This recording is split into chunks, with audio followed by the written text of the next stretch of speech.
अब तू लगा के फेयर लवली, अब तू लगा के फेयर लवली।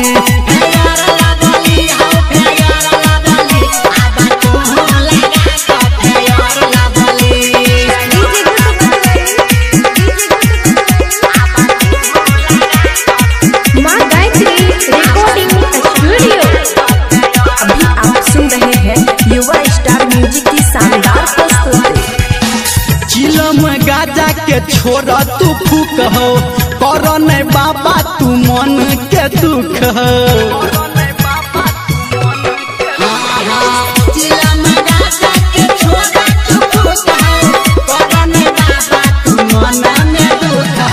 घूम घाम करो तू चारू बगली, घूम घाम करो तू चारू बगली।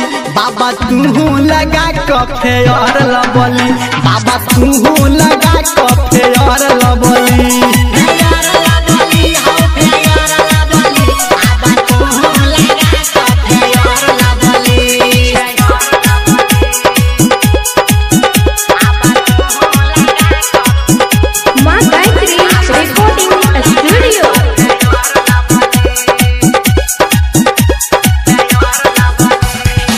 मिर्ग छाला के साइड में राख, कह धर्मेंद्र बाबा हमरा दिस ताक।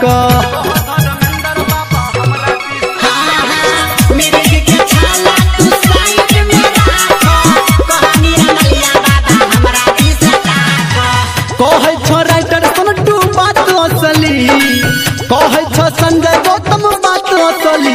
बाबा तू लगा ले फेयर लवली, बाबा तू लगा ले फेयर लवली।